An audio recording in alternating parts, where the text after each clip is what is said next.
Assalamualaikum, selamat pagi. Recording in progress.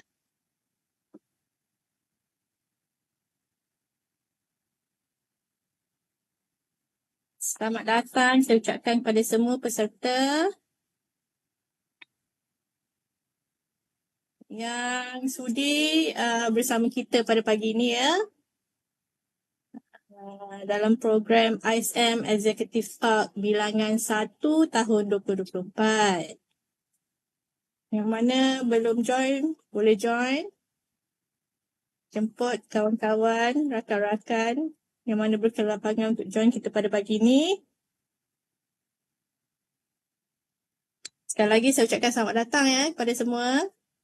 Okey, jadi kita mulakanlah program kita pada pagi ini. Okey, Assalamualaikum, selamat pagi sekali lagi. Saya ucapkan kepada semua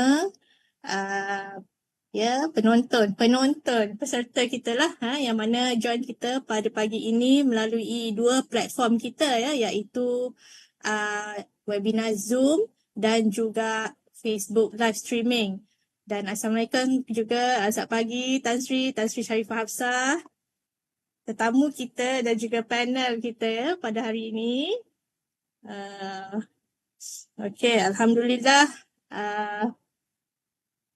Pada pagi ini kita bersama-sama ya dalam program 𝐒𝐻𝐈 Executive Talk bilangan 1 tahun 2024 dengan tajuknya Cabaran Kesejahteraan Sosio-Ekonomi Wanita di Malaysia ya. Alhamdulillah ini program pertama kita di tahun 2024. Untuk makluman semua, kita ada 12 siri lah pada tahun ini dan Alhamdulillah ini siri pertama kita pada 8 hari bulan 2 2024. Sebelum kita pergi lebih lanjut, kita mulakan dulu, kita mulakan dulu program kita ini dengan bacaan doa. Ya, kita mulakan bacaan doa daripada Ustaz ataupun itulah pegawai 𝐼𝐧𝐬𝐿, pegawai latihan daripada 𝐼𝐧𝐬𝐿, Ustaz Faiz Basir. Dipersilakan Ustaz. Bismillahirrahmanirrahim. Marilah sama-sama kita menadah tangan dan mengaminkan doa, dan pada yang bukan muslim dengan cara masing-masing. Wa qala rabbukum ud'uni astajib lakum. A'udzubillahi minasyaitonirrajim. Bismillahirrahmanirrahim. Alhamdulillahirabbil alamin. Wassalatu wassalamu ala asyrafil anbiya'i wal mursalin wa ala alihi wa sahbihi ajma'in. اللهم إنا نسألك بأسمائك العظيم الذي إذا دعيت به أجبت وإذا سئلت به أعطيت وإذا استعين به نصرت وإذا ناديت به حييت يا اللهم يا رب العالمين. اللهم إنك الله الصمد الذي لم يلد ولم يولد ولم يكن له كفوا أحد. اللهم يا كريم يا وهاب, kami hamba-hambamu yang lemah mengangkat doa kepadamu pada hari ini dalam rangka acara program 𝐼𝐻𝐈 Executive Talk bilangan 1 2024 dengan tajuk Cabaran Kesejahteraan Sosio-Ekonomi Wanita di Malaysia yang akan dibentangkan oleh yang berbahagia Profesor Emerita Tan Sri Datuk Sri Dr. Sharifah Hafsah binti Syed Hassan Shahabuddin, Presiden National Council of Women's Organizations Malaysia. Ya Allah, Engkau adalah sumber segala ilmu dan hikmah, dan kami memohon agar Engkau memberkati acara ini dengan rahmat dan kebijaksanaan-Mu. Allahumma ya Fattahu ya Alim, kami memohon kepadamu ya Allah agar Engkau memperkukuhkan keupayaan para pemimpin dan masyarakat dalam memberi sokongan dan peluang kepada wanita untuk mencapai kesejahteraan sosioekonomi yang lebih baik. Kurniakanlah mereka dan kami kesedaran dan kefahaman yang mendalam mengenai kepentingan kesetaraan gender dan keadilan sosial. Allahumma ya ghani ya mughni, kami mohon perlindungan daripadamu terhadap segala godaan dan rintangan yang mungkin menghalang usaha kami dalam memperjuangkan kepentingan wanita. Lindungilah kami dari sikap prasangka dan ketidakadilan, serta tunjukkanlah kepada kami jalan yang benar dalam menangani cabaran-cabaran ini. Ya Arhamar Rahimin. Kami pohon agar program ini menjadi program yang membawa manfaat besar bagi masyarakat secara umumnya dan kepada semua wanita di negara ini secara khususnya. Kurniakanlah kepada wanita-wanita di Malaysia kekuatan, ketabahan dan kesempatan yang setara untuk berusaha dan mencapai kesejahteraan. Jadikanlah mereka ejen perubahan positif dalam masyarakat dan negara kami. Allahumma innaka rabbus samawati wal ard wa ma bainahuma wa rabbul arsyil azim. La ilaha illa anta نسألك رحمتك وعلمك يا مقلب القلوب ثبت قلوبنا على دينك. اللهم إنا نسألك الثبات في الأمر والعزيمة على الرشد ونسألك الهدى والتقى والعفاف والغنى يا رب العالمين. ربنا آتنا في الدنيا حسنة وفي الآخرة حسنة وقنا عذاب النار. وصلى الله على سيدنا محمد وعلى آله وصحبه أجمعين والحمد لله رب العالمين. تقبل الله منكم. Karim. Okey, baik. Terima kasih Ustaz Faiz ya di atas bacaan doa tadi. Okey, sekali lagi selamat datang saya ucapkan kepada semua peserta kita yang menyertai kita dalam program pagi ini ISM Executive Talk bilangan 1 tahun 2024. Salam, saya sampaikan salam daripada pengarah Institut Sosial Malaysia juga ya, Dr. Faridah binti Awang. Okey, sebelum kita pergi lebih lanjut, saya menerangkan sedikit mengenai Institut Sosial Malaysia ya. Institut Sosial Malaysia merupakan sebuah agensi di bawah Kementerian Pembangunan Wanita, Keluarga dan Masyarakat yang merupakan sebuah institut latihan awam lah, di mana kami ataupun Institut Sosial Malaysia ada 3 core business ataupun kita punya core business adalah latihan, penyelidikan dan penerbitan. Dan salah satu program pembangunan latihan dalam bidang sosial adalah inilah ya, program ISM Executive Talk, di mana program ini merupakan salah satu program ilmu dengan melibatkan penyertaan pandangan penceramah yang meliputi tokoh-tokoh di dalam perkhidmatan awam dan swasta yang mana berkata pakar dalam bidang masing-masing lah ya. Jadi untuk tahun ini ISM telah bercadang untuk menganjurkan sebanyak 12 program lah ya, ISM Executive Talk, di mana kita akan melibatkan insyaAllah pelbagai prominent figures daripada sektor awam dan sektor swasta termasuk badan-badan bukan kerajaan lah ya. Dan pada hari ini Alhamdulillah kita bersama kita yang merupakan panel kita yang pertama, yang bahagia Profesor Emerita Tan Sri Datuk Sri Dr. Sharifah Hafsah binti Syed Hassan. Assalamualaikum, selamat pagi Tan Sri. Sihat ya, Alhamdulillah. Terima kasih kerana sudi meluangkan masa dan menerima jemputan kami lah untuk jadi panel pada hari ini. Ya. Sebelum kita pergi pada lebih lanjut lagi, izinkan saya menerangkan sedikit sebanyaklah mengenai latar belakang ataupun biodata yang bahagia Tan Sri. Saya cuba nak ringkaskan, tapi saya rasa kalau saya tak baca ni macam banyak untuk kita sampaikan lah. Sedikit ya, Tan Sri merupakan member ataupun kepada pemuda task force, juga merupakan Chancellor KPJ Healthcare University dan juga merupakan Presiden kepada Majlis Kebangsaan Pertubuhan Wanita sejak tahun 2000 ataupun National Council of Women Organisation NCWO dan juga salah seorang saya rasa sebelum ini ahli Permata Implementation Council di JPM. Okey. Sepanjang penglibatan beliau ya, sudah banyak tahun lah ya, Tan Sri Sharifah Hafsah telah memberi banyak sumbangan ya, di peringkat institusi, di peringkat nasional, di peringkat antarabangsa sejak tahun 80-an lagi ya, dalam bidang perubatan, pendidikan perubatan ya, semasa berkhidmat di KM, di bidang pendidikan ya, semasa berkhidmat di pengajian tinggi. Dan juga beliau bukan antarpakar jugalah dalam kesesamaan gender. Okey, Tan Sri menerima pendidikan awal di Sekolah Sultan Hasma Al-Ustaq ya, dan pendidikan menengah di KL Kuala Lumpur, Sekolah Menengah Metodis Perempuan Kuala Lumpur, dan seterusnya meneruskan pengajian di peringkat sarjana di Universiti Melaya. Dan Universiti New South Wales untuk sarjana di New South Wales dalam sarjana pendidikan kaki tangan ataupun in English Master of Health Personnel Education. daripada University of Wales dan Doctorate in Medicine daripada Universiti Malaya lah, way back in 1996. Itu salah silah atau latar belakang pendidikan. Beliau memulakan karier sebagai house doctor di Universiti Malaya. Kalau sekarang kena sebagai Universiti Malaya di tahun 73 dan seterusnya di Hospital Kuala Lumpur juga. Pada tahun 1975, Tan Sri telah menyertai 𝑢KM Kebangsaan Malaysia sebagai pensyarah fisiologi dan seterusnya menjadi ketua dan pengasas kepada Jabatan Pendidikan Perubatan. Okey. Dan pada tahun 1996 dia telah dilantik sebagai pengarah perhubungan antarabangsa dan pengarah strategik perancangan dan pembangunan di kampus Indek di Bangi lah.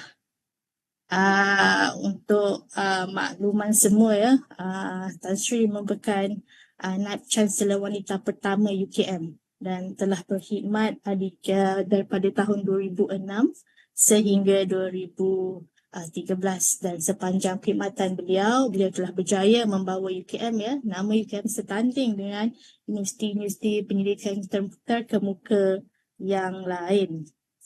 Okey. Selain itu,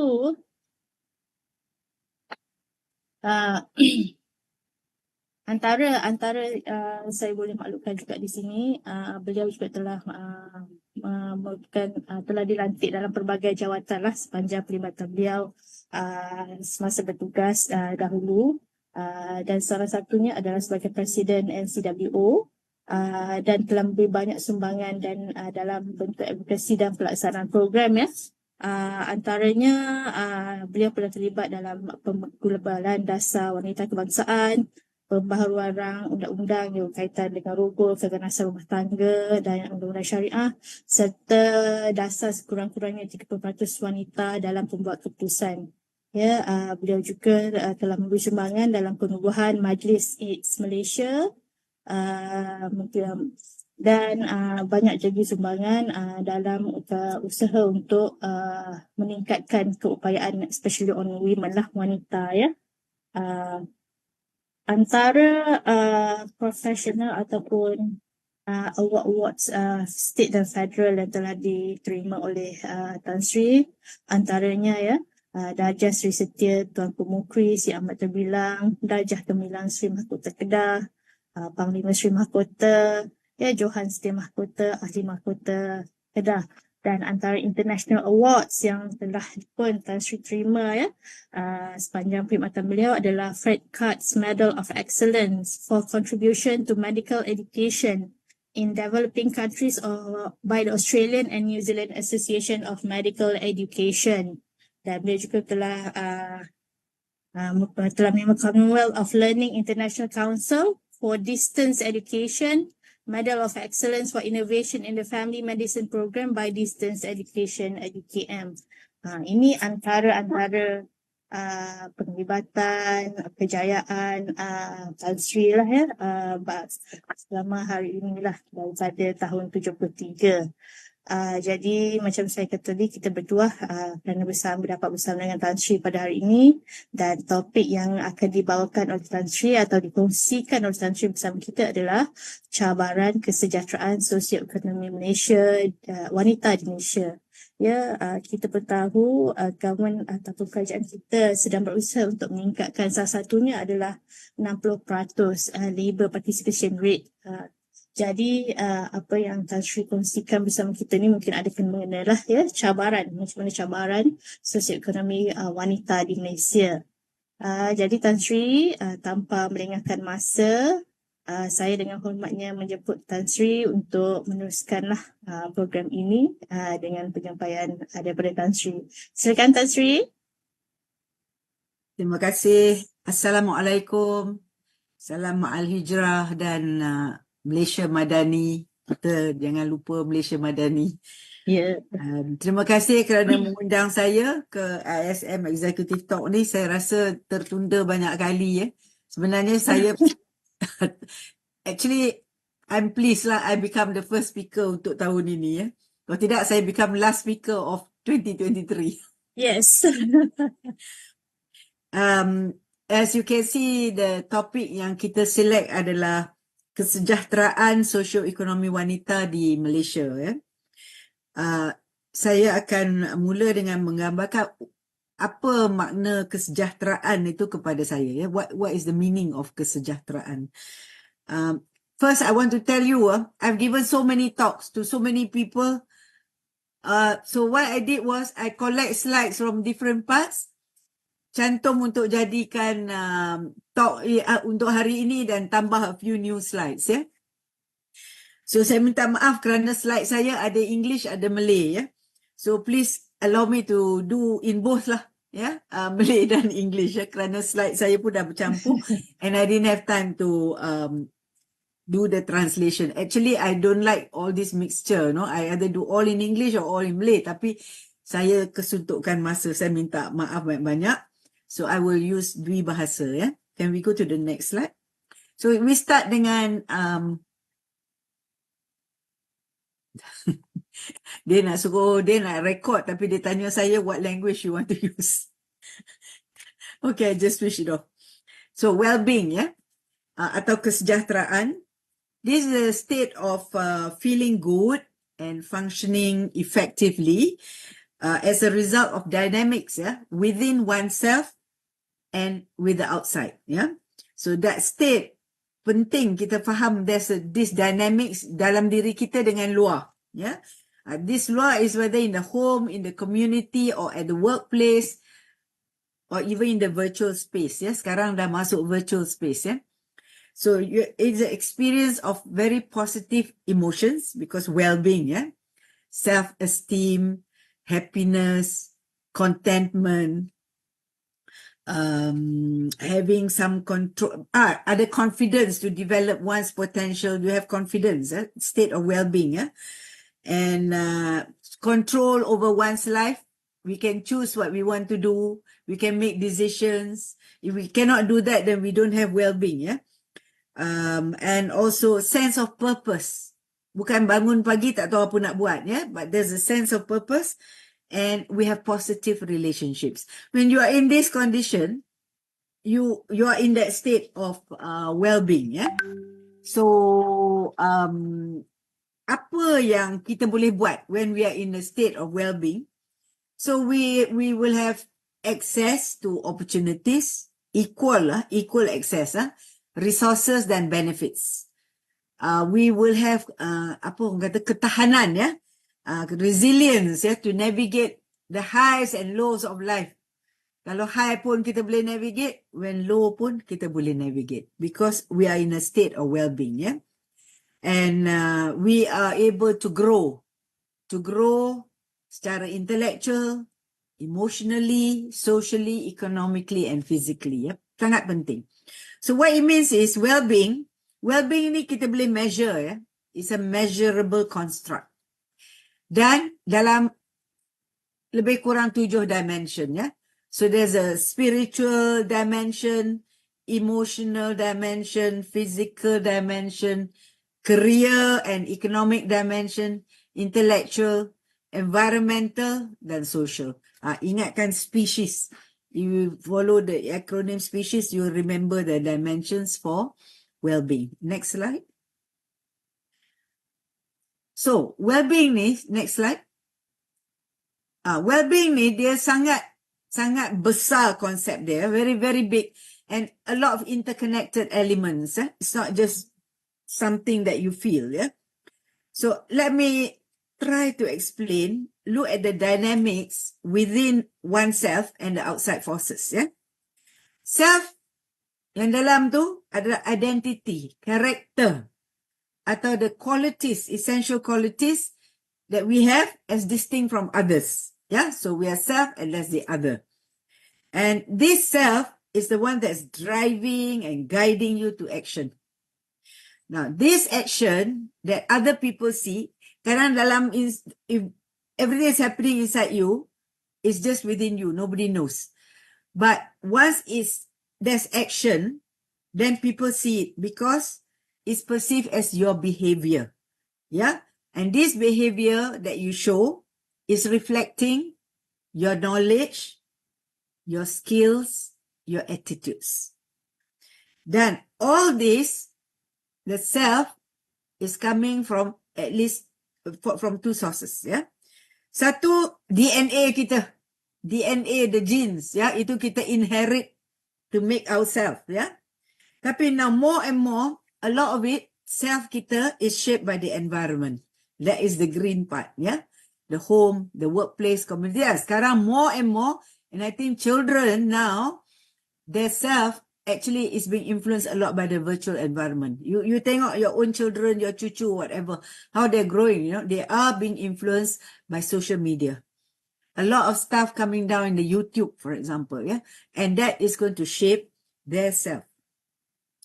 So then there's the other challenge. Then the challenge for women, so you get this interaction.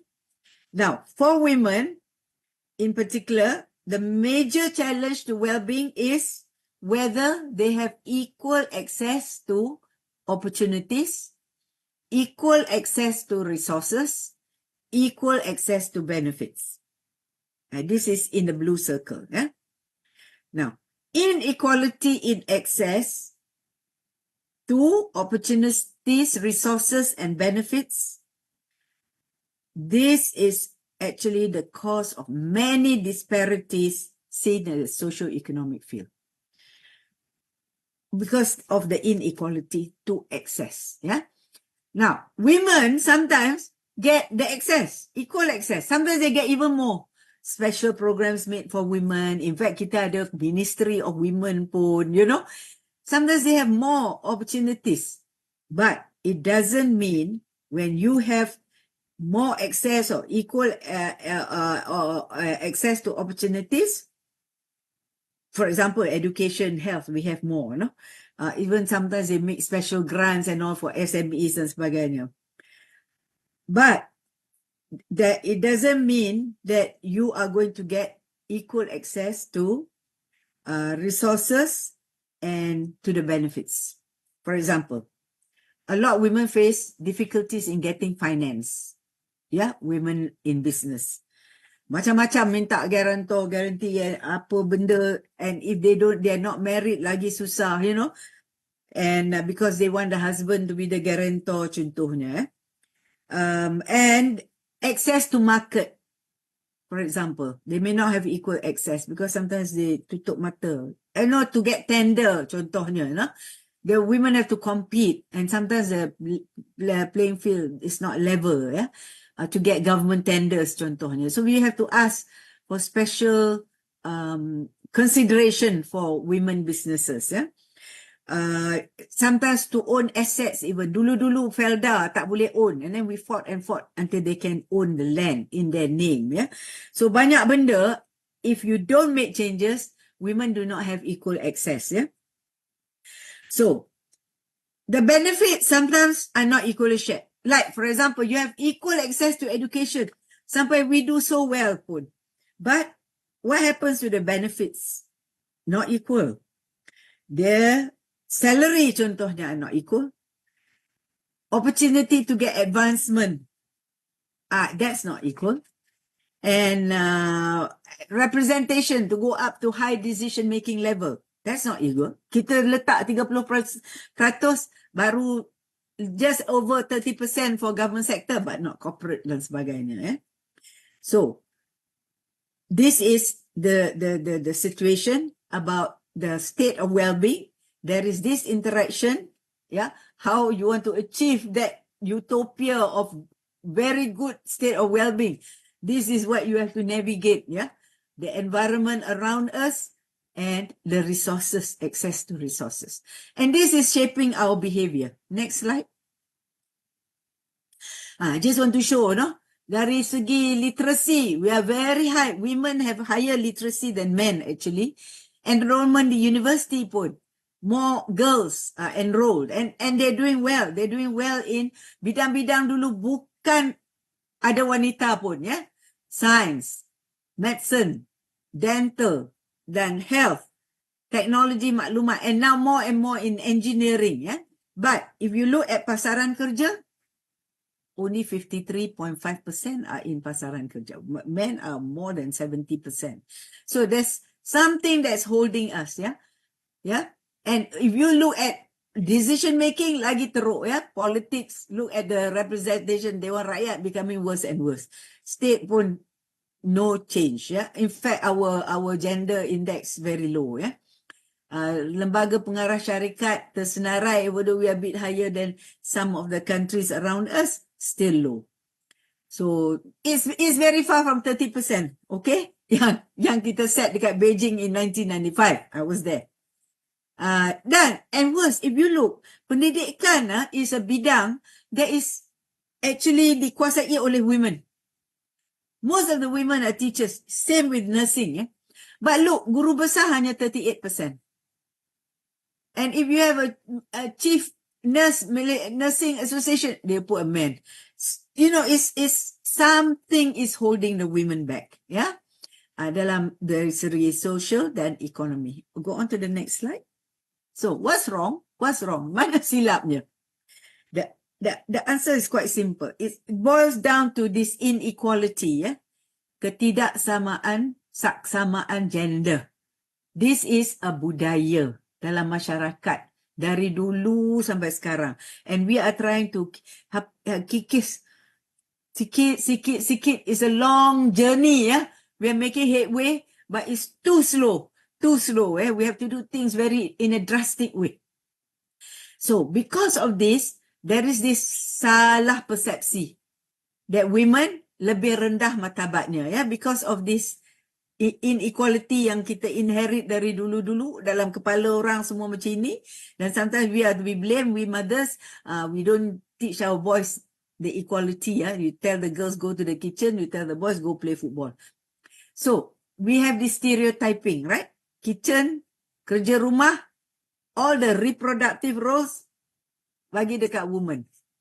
So, and then what we inside our head, anything outside the house actually bukan kerja wanita, including like leadership, kan? That's why we have a lot of problem trying to get women into the leadership roles. In the political parties, if you see the men are talking in front, the women are preparing food at the back. So this all kena ubah, ya, banyak, because this all gives rise to the discrimination. Sometimes we don't know, no, but it's happening insidiously. Discrimination is happening. It's because of what's in our head. Next slide. Okay, discrimination ni, some people don't like to use the word discrimination, but discrimination is discrimination when you don't show the same treatment, kan?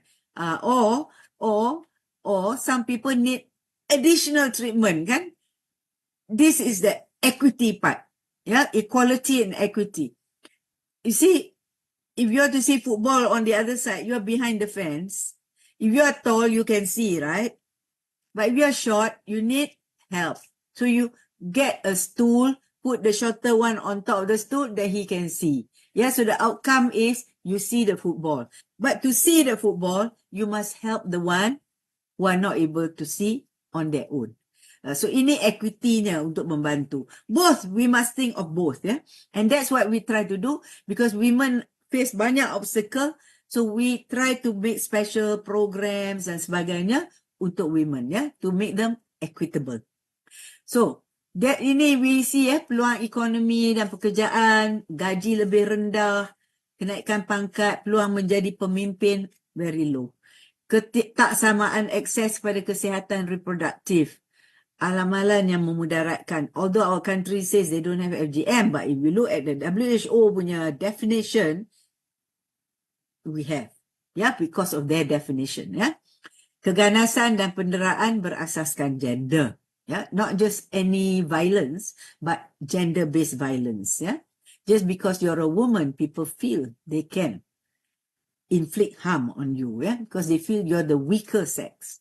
That's gender-based, yeah. Okay, can we move on? Then, next slide. Now, this, I feel, is the biggest hurdle for women. The women themselves believe dia terjebak dalam khayalan atau ilusi stereotype ni. They accept that they are of lower status, then they accept dia punya kerja di rumah. Yeah? So they develop their own psychological barrier. It's their own making. It's the women's own making. So we have to help women cross this barrier, overcome, cross, and then believe that, no, if I'm given the opportunity, I take the opportunity, I can be as good and I can do the things other people can do. Yeah? So untuk membina keyakinan untuk berjaya. This is very important. I find this. When I was Vice Chancellor, I found this the biggest hurdle. Saya nak suruh dia jadi dekan ke ketua jabatan. Dah buat proses semua nomination. I want to appoint. I call. They come and tell me, bagi dekat orang lain lah. Saya rasa saya tak boleh. What is this? This is your psychological barrier, right? So I have to tell them, hey, hello. If I have confidence in you, why are you not having confidence in yourself? You take this job, do it.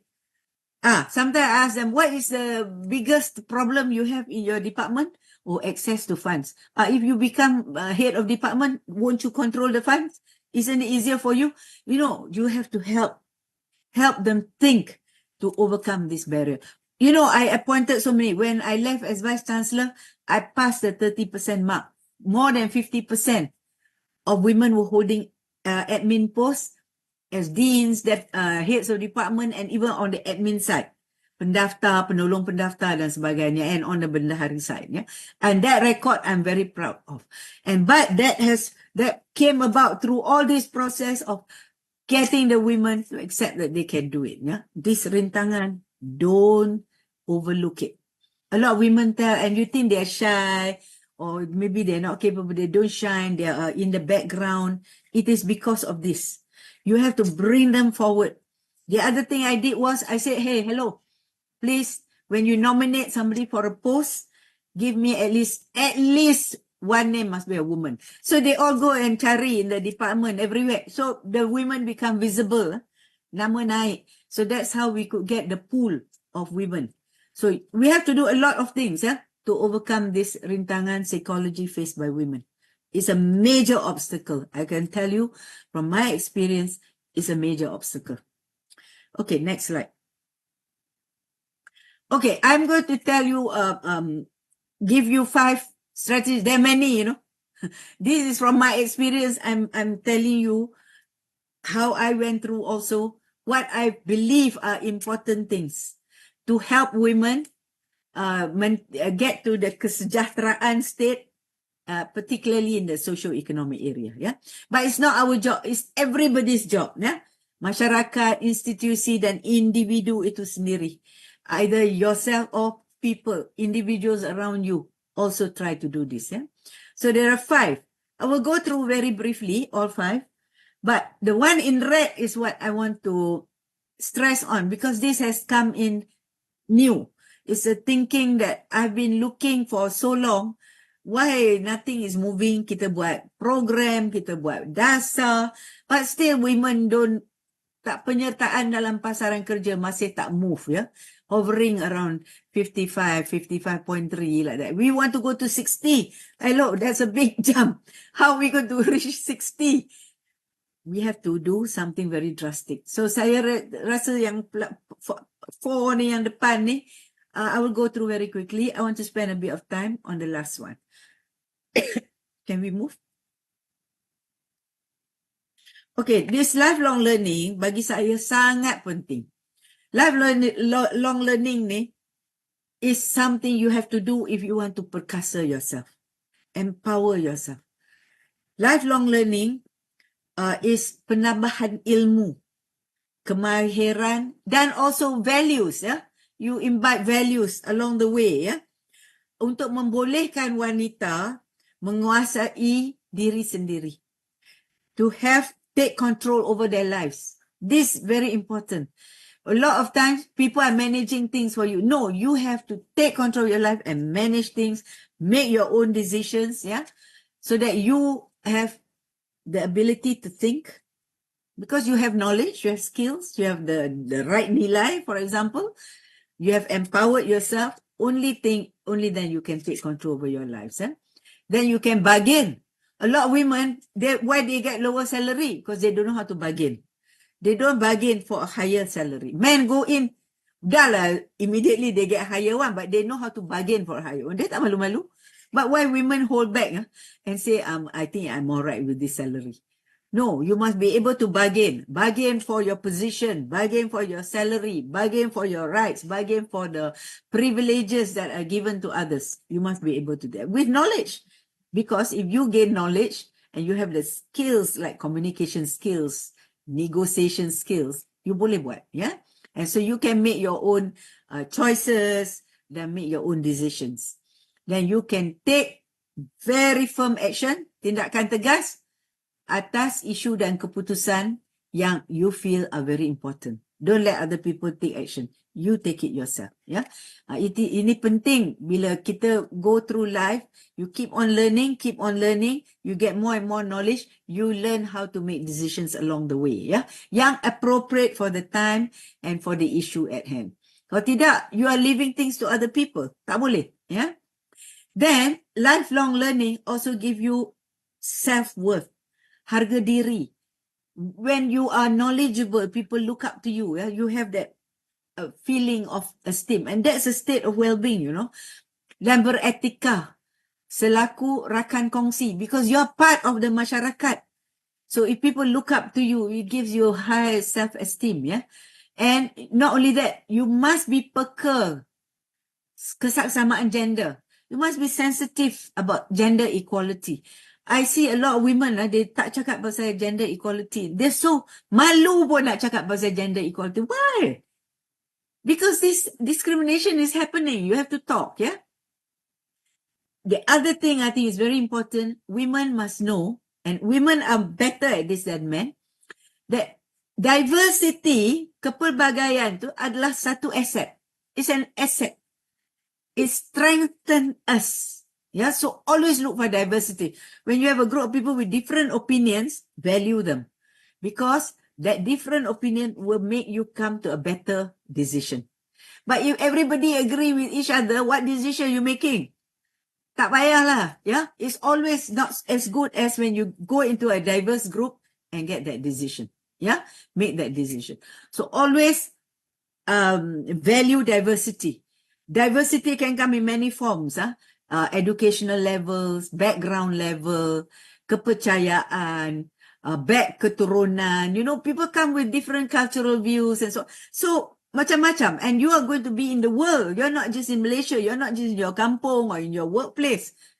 You're facing the world in the virtual world. So, this diversity you must harvest is about diversity in the world. It's a global one. Yeah.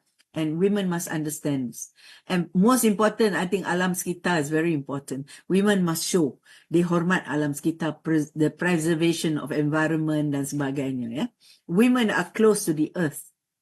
Dari dulu and sekarang pun. So hormat and teach our children to hormat. Yeah? And the important thing about lifelong education is they understand that they are not of low status. Yeah, but they're just different. It's not low. You're just different. Different doesn't mean low. You're different genetically. Yeah, male, female, different. We're not the same. Emotionally, we cannot be the same also. And hubungan interpersonal, men have different ways, women have different ways. Yeah. So, but what we do, we saling melengkapi. We complement each other. So I think we must take this stand. We are not low, we are different. And different, we complement. If we can tell this to everyone, I think half the battle is won. Okay, let's go on. I just want to spend 1 or 2 minutes on the next slide. This is about early childhood. When I talk about lifelong learning, it's from cradle to grave. Yeah? And very important, we always forget the early childhood is the most important part of the education. The child today is the leader of tomorrow, yeah? And you know, pertumbuhan otak paling cepat from dari dalam rahim, from womb, until the child is about 3 to 4 years old. If you miss this age, this period, you have actually missed a big important portion of the child's life to educate the child. Not only in terms of getting knowledge, but to educate the child in terms of character building, his attitudes, and so on, yeah? And so, anak bawah 5 tahun is the formative years. And this, what happens to them during this time akan menentukan whether they will be successful later in life. Ya, apabila mereka dewasa. Dan sistem pendidikan tinggi ini sangat penting. I mean early childhood education. And it should be complemented by pengaruh keluarga dan masyarakat sekeliling. Ya, the formative years. So ECEC will lay the foundation. Those who are running preschool classes and all that understand this very well. They said they spend a lot of time on the preschool, you know. It's sangat penting. The foundation that you are laying untuk penerapan ilmu, untuk kemahiran, nilai-nilai murni is all beginning in this age. If you want your women to be confident, to have the drive and the ambitions, you must start early. When we start late, it's too. Bila masuk universiti, keluar, susah nak ubah. But if you start early at this age, you inspire and you put set the foundation properly, it'll be easier for us later. Yeah. Next slide. I just want to give this quotation. I think it's very important. This is she is a penyair. She's a poet, American poet, you know, and she stresses the importance of early childhood. Yeah. Dan masa zaman kanak-kanak adalah asas kemiskinan atau kekayaan. Whether you want your child to be successful or to be poor, to be malas, to be rajin, baik atau jahat, melalui tabiat yang kita tunjuk ajar during zaman kanak-kanak. Ya, so we have to pupuk tabiat yang betul dan masa depan mereka akan terjamin. So very important. Yeah, early childhood. Go on, next slide. Now, the next one I feel is keluarga. We as family, you know, the closest. Next slide, I think. Next slide. Yeah, okay. This is addressed to actually workplace issue. Yeah. Anywhere, whether in NGO ke, dalam government ke, corporate sector, yeah, that we have to change this culture in the workplace so that menghargai kepelbagaian gender dalam pucuk kepimpinan sangat penting. If the organisation menghargai ya kepelbagaian gender, it is shown, for example, in representation of women in decision making dan sebagainya, that organisation will be successful. Research has shown this, ya, 𝐒𝐲𝐻 punya report dan sebagainya, ya. Because when you have kepelbagaian, you will get, again, decision making is of quality, creative, innovative, productive, and they get keuntungan. These organizations, they become more competitive, then dapat more profits. Yeah. So, to do this, you can use macam-macam kaedah. And I think I'm just saying it because it's happening. Latihan, seminar, wacana, macam-macam, yeah, and also the club 30%, yeah, and also use media massa and media social. The idea is ubah the mindset, the traditional mindset, to bina sekitaran kerja yang peka gender. It's happening already in many big companies, and with the ESG principle coming in, I think it becomes stronger and stronger. Although now I think it's being weaponized, which is no good, because ESG can help women, yeah? Okay, can we move on to the next slide? Okay, so this one, pemimpin, institusi, at all levels, you need to instill this kepekaan gender. That is good to have diversity. It's not good to have only men only or women only. There must be a mix, yeah?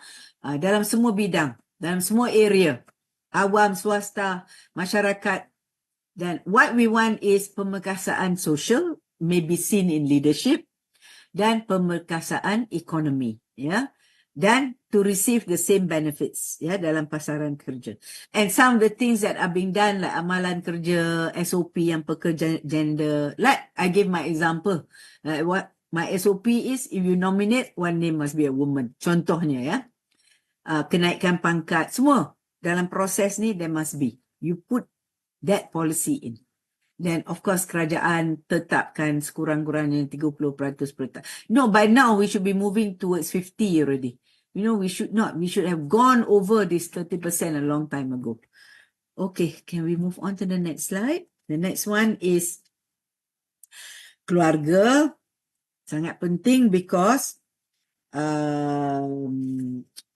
the socialization process, the first socialization process of the child adalah dalam keluarga. Dia buka aja mata, dia dah socialize kan.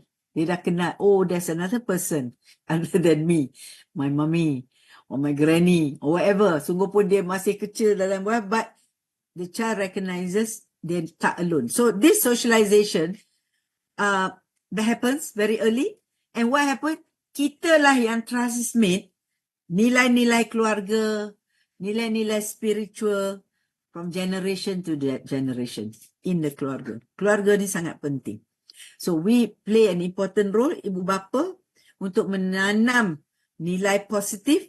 Dan what is important for women, kita yang kena hapus stereotyping ni. Peranan dan sikap negatif tentang kebolehan anak perempuan. We think that the women, no, the men can do more, better tasks or higher level tasks. We think women cannot do. No.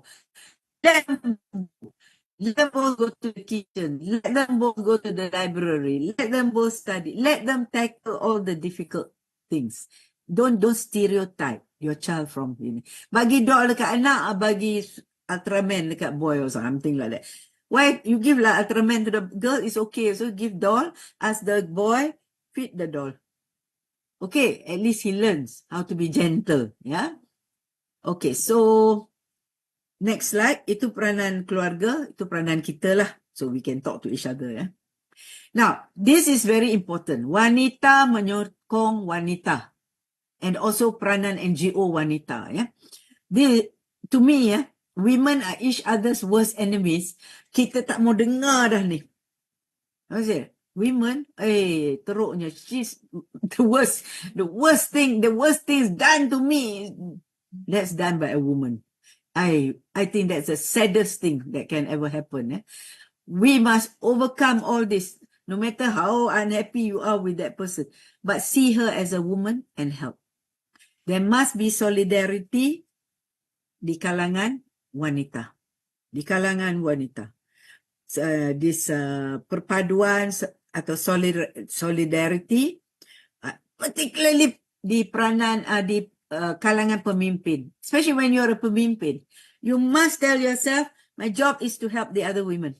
Of course, you help your whole organization, that's important. But being a woman in this time and age is very important. You have this feeling also, I need to help. I've come here, I need to help the others to also go up.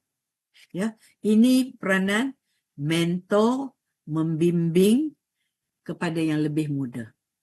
You know, the happiest thing, the biggest compliment I get is not I get Tan Sri or whatever. No, my biggest compliment is when somebody tells me, you are my mentor. Bagi saya, itu yang paling berharga. When somebody thinks you have bimbing them and you mentor them. Ya, itu sangat penting. Then the other one is, that is you as a woman by yourself. Ya. But then you can also women ni banyak persatuan kan. Women when they get together, they must form persatuan. They have interest, macam-macam interest kan. They get together and they become a persatuan. Ya. So, this jaringan, contohnya yang terbesar is like NCWO. Kita dapat menyatu padukan women. Then when we satu padukan women, kita boleh kongsi maklumat. Kongsi pengalaman dan sumber. So that's a network. Whatever we get, we share quickly. So that women become knowledgeable. They know cyber scam ke, cyber security ke, opportunities for scholarship ke. We sebar, you know. We help each other. Yeah. And we voice out because as a big group, you are strong. One woman cakap, you cakap untuk siapa? But when you speak, like for example, NCWO, dia besar kan? You are speaking for a big group of women. And not just big group, number, but diverse group. Yeah? So, membuat advocacy dan bekerjasama untuk menyokong dan meningkatkan pendirian secara bersama atau kolektif. Sangat penting. Very important. Collectively. As an individual, you help other women. Collectively, we also help other women. And not just NGO macam NCW, in the institution, tempat kerja dan sebagainya. Okay, can we move on to the next slide? I just want to tell you a bit about NCWO lah, like just now you told about ISM kan. Kita kena ada commercial sikit. So you know NCWO is the National Majlis Kebangsaan Pertubuhan Wanita, ya, NCWO, National Council of Women's Organisation. Itu yang NCWO tu. More than 200 at state and national level. Some organizations are national level, they have more than 7 branches. They have 7 states. Then you become national level. But at the state, they can also belong to the state. Ya, macam Girl Guides dan sebagainya. So, at the state, at the national, if you put all together banyak, and at the state in particular is growing and growing and growing. Ya, dalam state, each state will have their own affiliates. Ya. And it's very strong when women are connected like this, yeah. And what is important is, if you look at the organization, they are representing women dari pelbagai kaum, budaya, sejarah, kepercayaan, tradisi, latar belakang sosioekonomi, pendidikan, kawasan, rural, urban, wilayah like Sabah, Sarawak, ya, or East Coast, West Coast kita ni di sini ya, Kelantan, Terengganu, Penang, Northern States, Southern States ya, macam itu ya. Ada differences sikit kan. And formed in 1963, so dah lama lah kan, dah berumur lah boleh kata organisation ini ya. So what we do is NGO begini, when you have organisation right down to the grassroots, and you have access to government, what you do, you intermediate. You become the penghubung. Yeah? The government you can actually bring the input from the grassroots, buat advocacy, memberi input untuk keputusan inovatif atau membuat dasar yang peka gender. Yeah? And more importantly, NCWO through its affiliates has got a big group of pemikir, imaginative. And these people are giving free, you know. They don't charge. Creative, imaginative, and they bring new perspective. Free. We can give to the government. That's why when we make a paper, usually the government will look at it. Dari dulu lagi. Budget ke mana ke, the government will pay attention. Because it knows it's coming from, right from the bottom, and it has been looked by a group of pemikir. Yeah. So, and we are also helping government. Government ada program, initiative dia nak buat, we become the jentera, we salurkan. Yeah, we help to implement dasar dan program. And so, we are rakan kongsi yang penting untuk mencapai matlamat negara. But I want to tell you something. Sometimes people say, why NCW so quiet? Because NCW is not confrontational. When we come out, we do make statements in the press on issues. But if we have to say something very sensitive, to the government, for example, we go directly to the government. We don't use media. We can go directly to government. So we don't want to confront anybody. Yeah, we have anything to do with the corporate sector, we want to tell some company you're doing this not right, we go directly to them too. Jangan guna media. Media is good once we have agreed on something, we want to publicize it, we use the media widely. Macam dulu, kita nak 30% dalam election dulu, we use the media, we went all out. Yeah, kita guna media. So you must know how to use the media. If you want to be a rakan kongsi to many parties, you must be very sensitive to this strategy. It's not about publicity or you being important or projecting yourself. It's about the issue at hand. It's about helping women. If you do it in a way that's not going to help women, it's alah bising saja, tak payahlah dengar ni. The women suffer. Yeah. So I think MCWO jaga ini sangat-sangat. Yeah. The way we deal with government. Okay, carry on. Next slide. Now I want to come to that last bit I told you, remember, the burden of care and how one of the strategy we must use is to encourage women to to go into the socio-economic, to be empowered socio-economically, to get kesejahteraan, we have to look at what they are doing. The women are being held back a lot of the times because of the care work.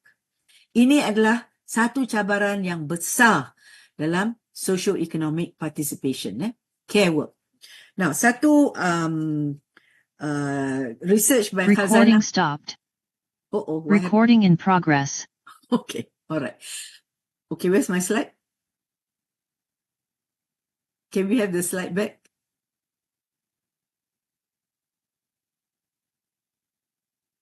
Ada satu kajian yang dilakukan oleh Khazanah Research Institute. Dia menunjukkan women perform 63.6% more care work, about 3.5 hours per day compared to men. 1 hour more than men. Yeah, ini dan so it is true. And most of this care work is unpaid labor. So what it means is reinforcing yang gender inequality tu kan. So if women have to do this, they restrict opportunity for women nak buat continuing education ke, nak buat more to seek more earnings, during that time. So they become restricted because they have to do this work. Yeah? This is unpaid. But there's also paid work. Paid work like nursing, child minding, community health work, elderly care assistants, domestic workers, cooks, cleaners. These are paid work. Also work in the homes and so on untuk cleaning dan sebagainya. But it's paid. Yeah.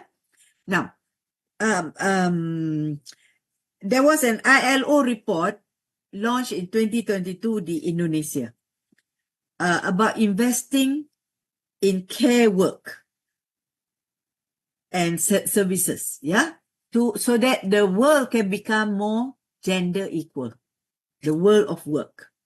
Dan report ini highlight the following. More than 16 juta hours spent on unpaid care work daily. Women, 76%, more than what Khazanah found for us, yeah? 31 hours per week.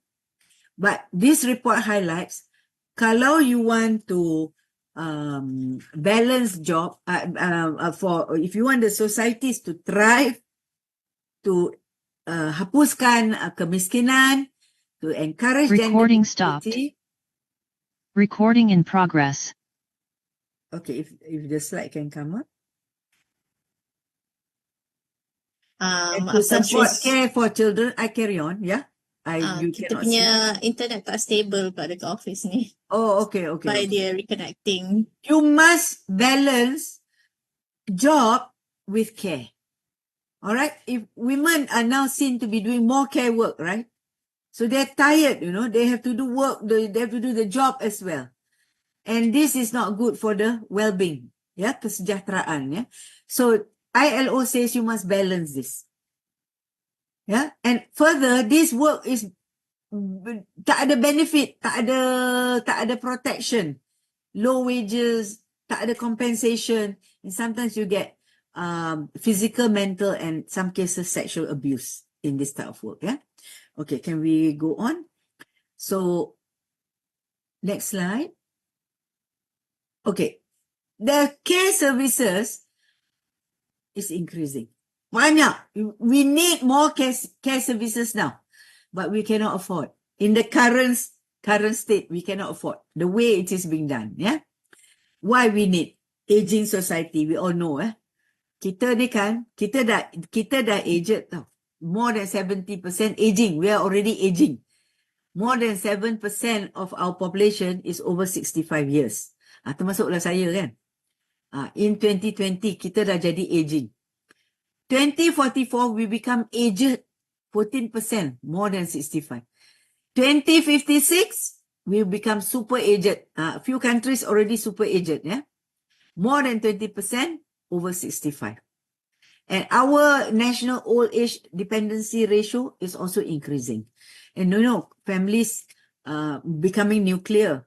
Children move away. They don't stay with parents now. So that makes the need for care services more urgent, if not terbiar. I see I have a lot of neighbors. My neighborhood ni macam a bit of a pensioner punya neighborhood kan. I see a lot of them, the care, they have to use care services because children are not staying with them.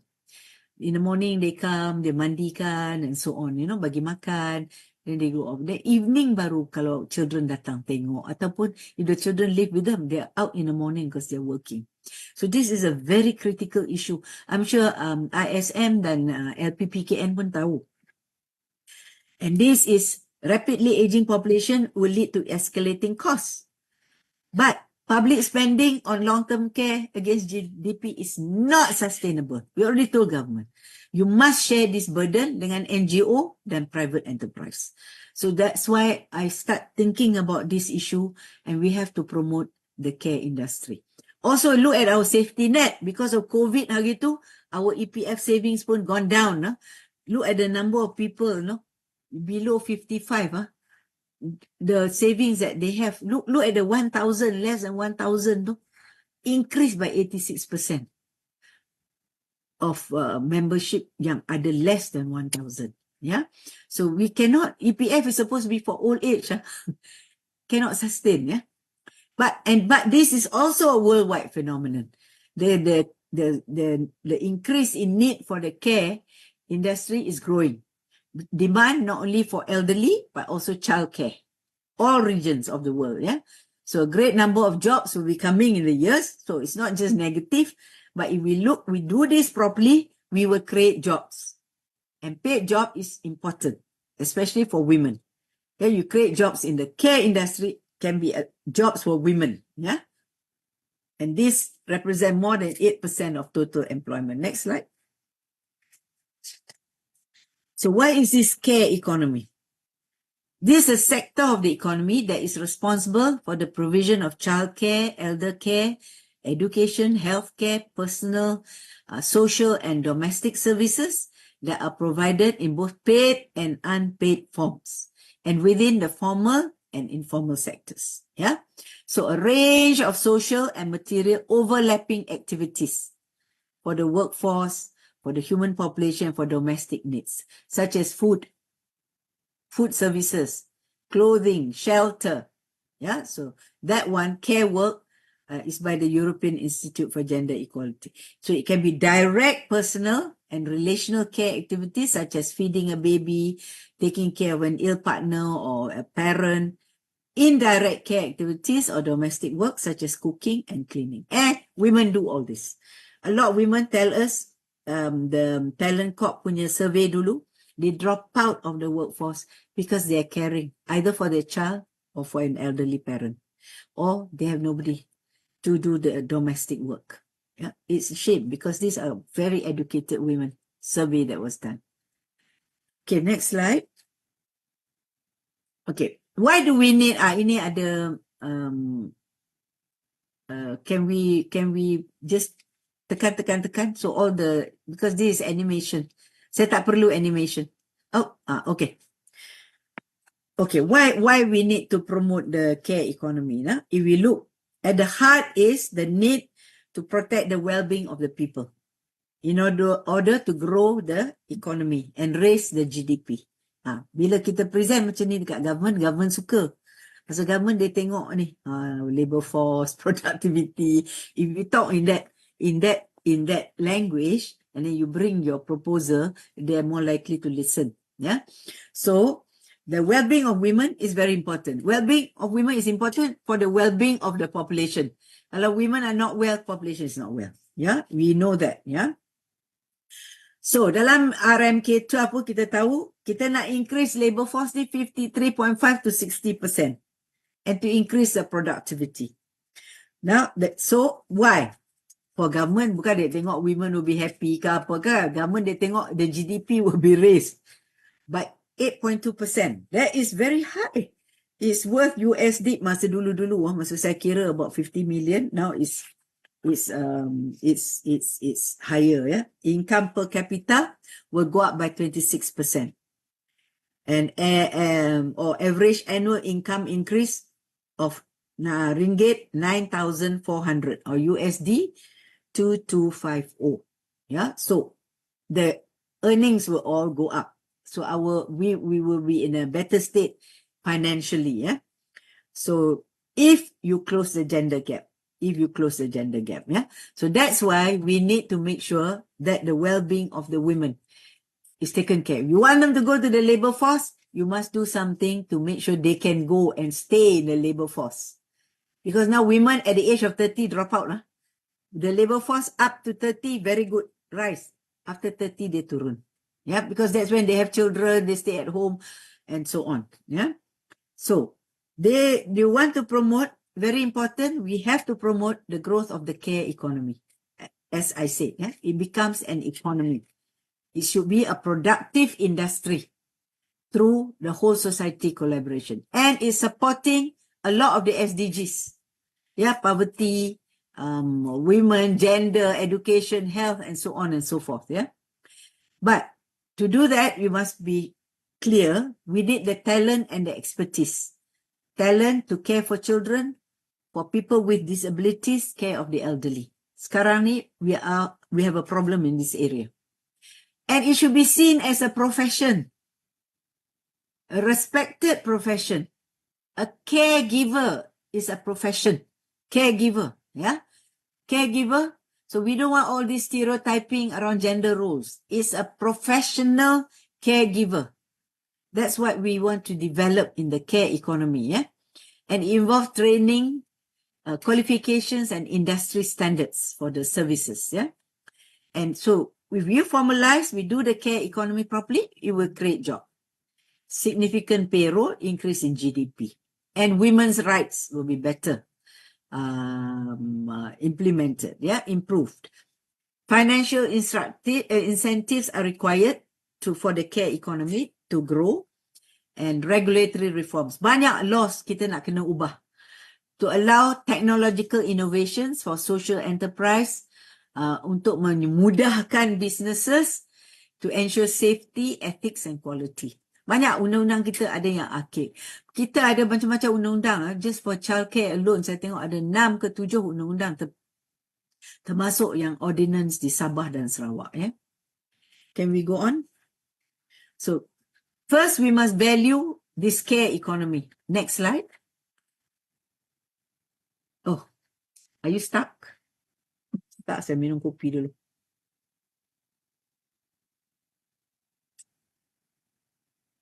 Can we go to the next slide? Probably because we're having problem dengan punya GTN line kat sini.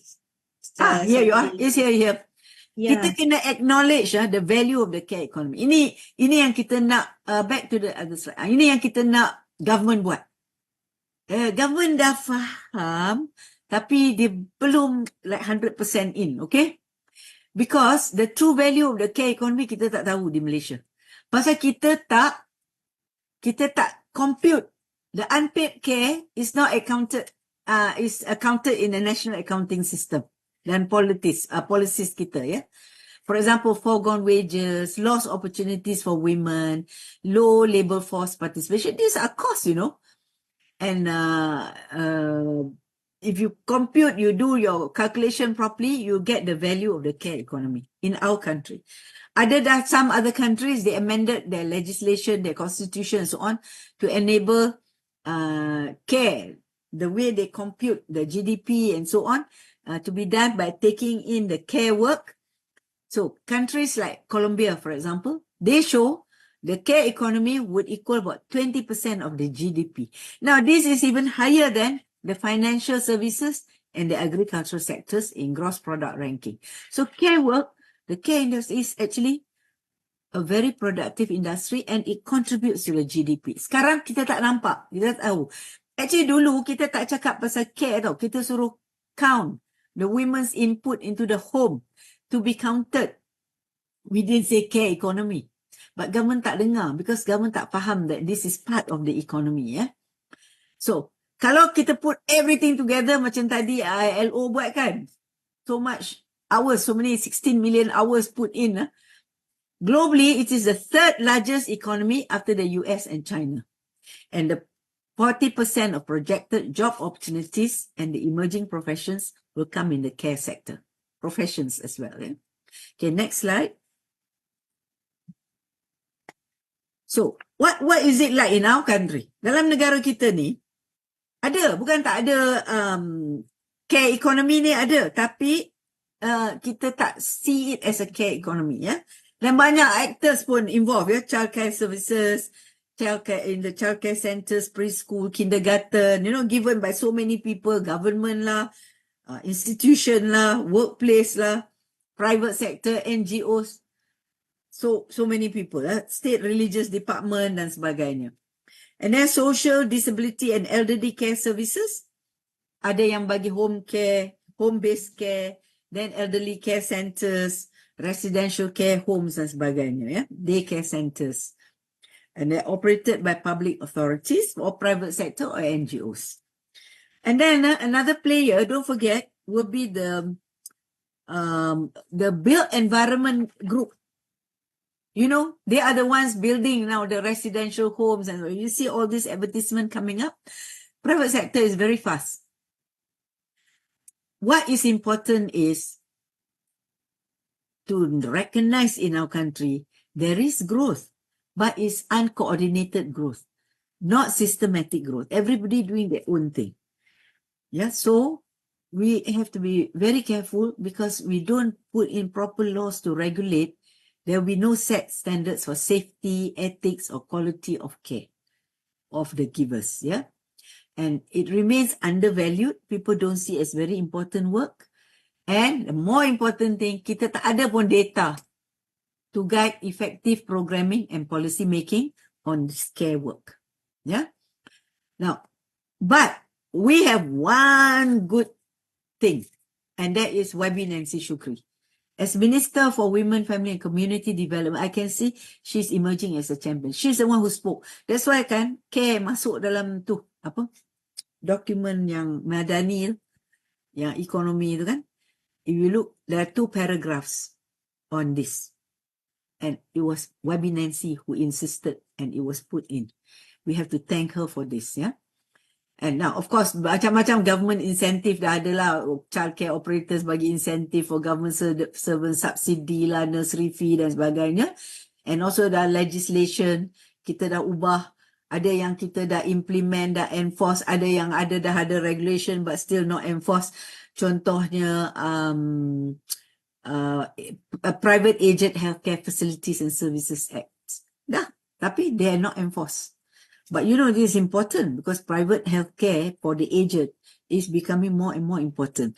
Because why there is not enforced? Because now the people who made the act are seeing that tak cukup legislation ni. They need to do more things. From what we are talking now, we are having so many court forums and so on. They are beginning to notice that a lot of gaps. So that's why they tak boleh enforce, yeah? Okay, can we move on to the next slide? And also from our discussion and from the forum, we identified 3 critical areas kalau kita nak buat care economy ni properly. One is standardization and professionalization of the caregiver. Kita kena define betul-betul caregiver ni. Sekarang law yang ada ni, dia masuk dalam factory workers lah. They are not factory workers. So, the definition of a caregiver has to be done properly so that it's professionalized. Yeah, we need to have proper training, regulate the infrastructure, services for quality care and ethical practice, safety and social protection for the caregivers. Yeah, so I think mungkin mesti ada consultation, look at the gaps, and I think get people to come up and with curriculum and start the training. Yeah. Reskilling and upskilling and certify them properly. Kita dah ada level-level untuk certification. Mungkin we have to look at it in that sense so that people see ada career path for them. They can even go up to diploma. If they want to do a degree, they can do a degree. Yeah. So it's a starting point and there is a career in front. It's a career. Yeah. The other one is to encourage the social entrepreneurship lah. Enterprises to go into this business. The care industry punya business, not just for child, elderly and the infirm care, but also to include businesses that help us lah, yang our chores kan, using assistive and also use of assistive technologies, digital transformation in the care economy. So banyak benda yang kita perlu, dah ada recommendations around this area. Financing models for the investors, for the entrepreneurs, tax credits, equity crowdfunding, Islamic finance, zakat, wakaf, and time bank volunteering and schemes for senior citizens. You do your voluntary work now, you keep your credit in the bank. When you are old, that credit can be used for other people to care for you. Yeah. Platform, investor and business, entrepreneur get them to meet. We also need to do all that, yeah.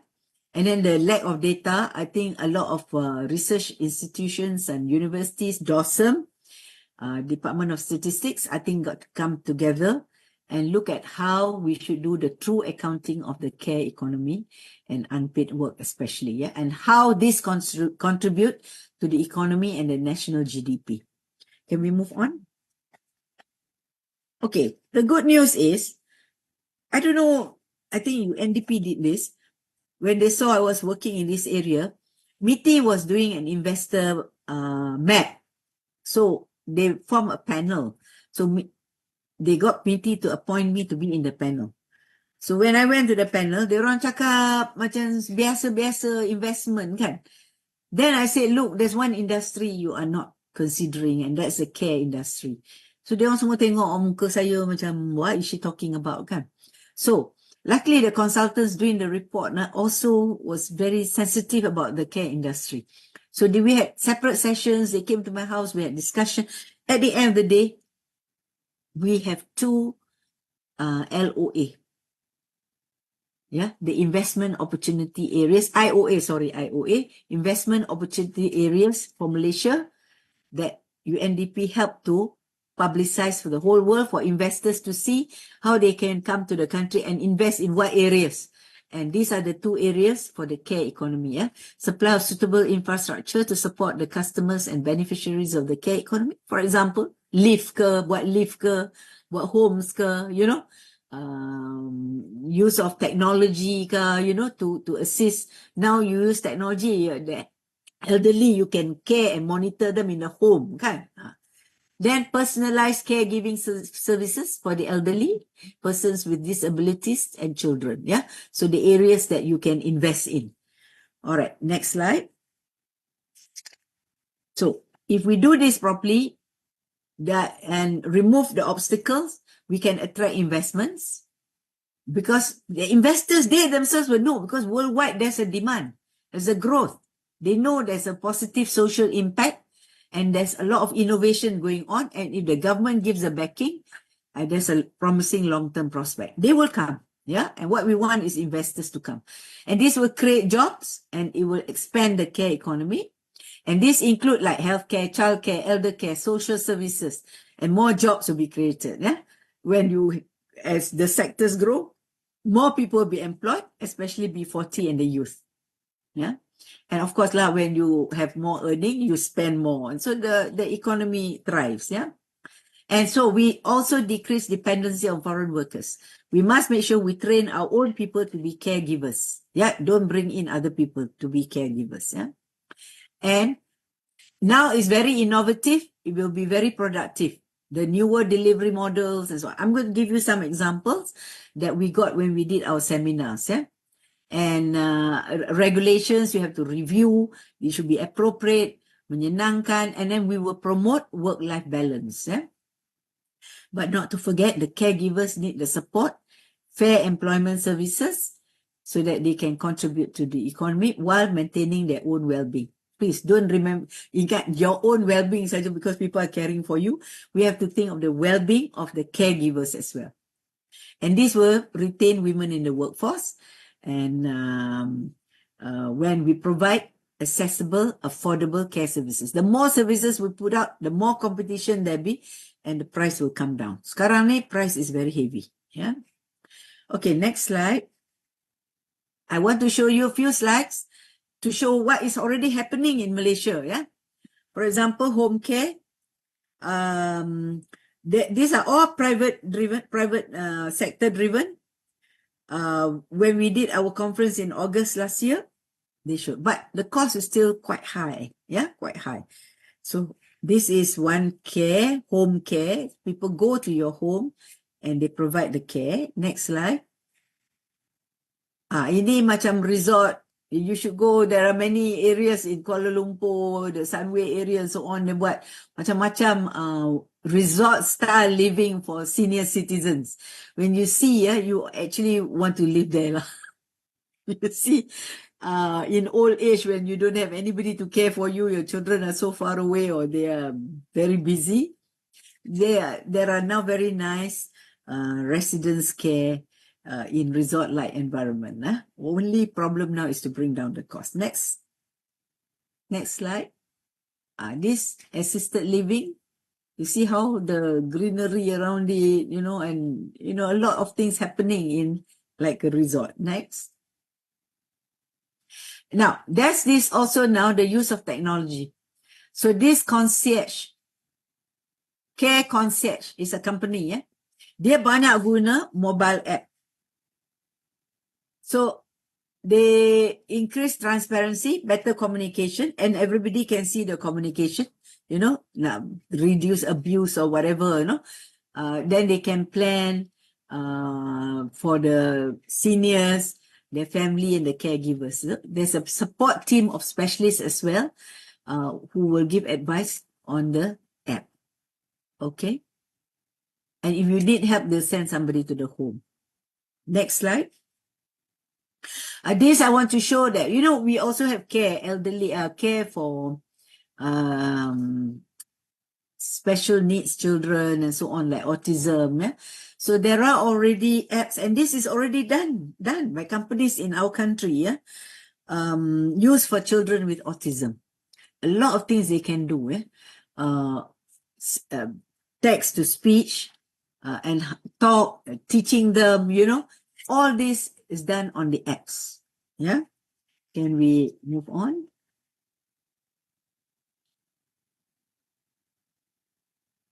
This is additional. Go on. All right. Some organizations like Kiwanis, they own centers for Down syndrome. Yeah, Down syndrome also needs special care. It takes a lot of time on the parents, to special needs children. Yeah. Okay. 𝐒𝐑𝐿. This is a digital platform. They connect users with the service providers. So there are nannies, trained nannies who have been vetted by the police and all that. They are not on the police list and so on. They are trained, and they are, whenever there's a request, there's a matching between the person who's requesting the services and the nanny.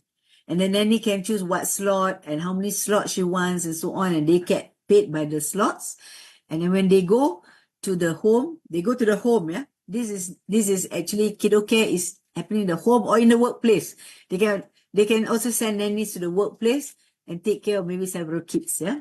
Or you have an event or something, they will have nannies sitting there and taking care of the children while the parents are out doing conference or something. So they use also mobile platform, yeah. So, and they give support. The platform also gives support to the nannies, so that what they need, what they should do, everything is done online when they check in or whatever. So that is the 𝐒𝐑𝐿 concept. Can we go on? This is nanny, different from the nannies we are used to. Nanny kita hantar anak ke center, kan? That's one formula. Or a few people like in the apartments, the flats and so on, they get one mother maybe to look after 3-4 kids, that home care. But nanny is different. The parent or whoever is requesting the services, they go to the home of the child and they take care of the child there. Yeah. Okay, so this one is also, they do support training. They also train, yeah. They have the 𝐾𝐳 Academy and they train the nannies, yeah, according to the ministry punya standards. Okay. Any more? Yeah, so I'm coming to the end now. So what we need, we have to work together. We have all those 3 critical areas, for example. You can see not one person or not one institution can do. Training, professionalization of the caregiver, yeah? And then get the entrepreneurs, stimulate the growth of entrepreneurship in the care industry. Macam-macam kan boleh buat. 𝐏𝐫𝐾𝐿 is like an example, yeah, and all those residential things. So you so many things that you can do, and the statistics. You can see that it needs a lot of players. So you need this synergy. And I feel like YB Nancy and perhaps now I think YB Rafizi from economy, if they both can sit down together and get this going, get everybody together on board in different areas of caregiver, professionalization, growth of entrepreneurs, statistics. Let's get all these groups together and see how they can work to realize the goals. Yeah? Because when you work together, synergy means when you work together, your combined effect is greater than the separate effects. If we do things together separately, when we combine, we get a big effect. Yeah, and that will go towards achieving our common goal, the sustainable care economy, and the effect will be on the women. Greater accomplishment, higher excellence, it will make a real difference for women. I really feel sekarang kita ada macam-macam policy, 30% lah, bagi insentif lah, bagi duit lah, flexi work lah, you know. Still the women don't come out to us. That means it's not enough. Because the main thing is not addressed, and that is the care work. So now we have to address the care work. Okay, can we go on to the... I come to the end. Okay. I just want to end by saying, I've put it up in Malay, yeah? Actually, it comes from the... in English, actually, you know, the advancement of women in terms of equality and empowerment is not because it is just, but because it is necessary for successful development and nation building. So you must always think that, you know, it's not just about justice to the women. When we fight, we say, hey, we must be just to us. No, it's not about being just to us. It's about us being able to contribute to pembangunan negara dengan jayanya. Yeah? Okay. I quote Washington Irving in the book, the sketchbook. Yeah? There is in every true woman's heart a spark of heavenly fire, which lies dormant in the broad daylight of prosperity. When we are prosperous, it remains dormant, dia diam saja. But which kindles up and beams and blazes in the dark hour of adversity. What it means is women, when challenged in the darkest hour, women shine. Masa COVID, kita nampak. Who were the leaders who led during the COVID? Who were the political leaders? They were women. Their countries did very well during the COVID. The sensitivity and so on was more reflected in the policies that they gave. Even the speeches given by women leaders in the UN and the speeches given by men on the COVID issue, there was a big difference. The sensitivity shown by women was greater. Yeah, this is research. I'm not saying it. Yeah. So Charles Edward Jerningham. This is Maxims of the Mamadou. All is possible for women, to women, for women alone make herself impossible. I told you, the rintangan psychology, everything is possible. It's only us who make it impossible. So we have to make it possible. Women should not suffer just because they were born a girl. This is not acceptable. It makes no sense for development and growth. That cycle must be broken. So, to get kesejahteraan, economy, and socio-economy for women, we have to break the cycle. They should not suffer just because they're women, and that is rooted in inequality, gender inequality. Thank you very much. Okay. Thank you. Terima kasih banyak-banyak Tan Sri Sharifah Hafsah di atas perkongsian tersebut. An eye-opener untuk kami atau peserta yang especially on gender, equality dan sebagainya lah. Saya juga nak berkongsi sikit Tan Sri. In fact, kami di Institut Sosial Malaysia, we did a research on kajian 30% wanita dalam peringkat pembuat keputusan lah, which ended last year. And as you said, memang as we had the data and everything, memang menunjukkan ialah tanpa kajian pun secara general we can see that who leads, into dalam ekonomi dan sebagainya. But kalau ikut data, memang dalam sektor awam, it's increasing lah sekarang dah 39%. And in private sector, especially as at June 2023, berdasarkan top 100 companies, it has reached 30.6. Probably sekarang dah ada latest data lah. Okay. Kalau di sektor awam ni, izinkan saya kongsi sikit sebab kita ada banyak platform ataupun government dah bantu untuk itulah macam-macam untuk naikkan women dan sebagainya. But in private sectors ni macam you cannot control, especially the companies, their own organisation, dia punya board of directors dan sebagainya. Dan sekarang ni SC pun dah ada the regulations untuk masukkan at least one female BOD in the company. What the findings of the research, memanglah we haven't reached the 30% yet, as at 2022 lah this research. And the growth in the pembuat keputusan is terlalu kecil, 1 to 2%, and it is not very consistent lah antara swasta, awam and politik. Politik is way jauh lagi. Okay Tan Sri, macam Tan Sri cakap tadi, we had government dah sediakan macam-macam untuk bantu women dan sebagainya. We had dasar-dasar, kita ada insentif, bantuan dan sebagainya. Macam dalam sektor awam kita ada cuti menjaga anak, cuti bersalin dan sebagainya. Kita ada program macam gender focal point, gender focal team di kementerian. Dan yang latest, I think kita ada akta anti gangguan seksual lah, yang saya rasa boleh membantu wanita juga.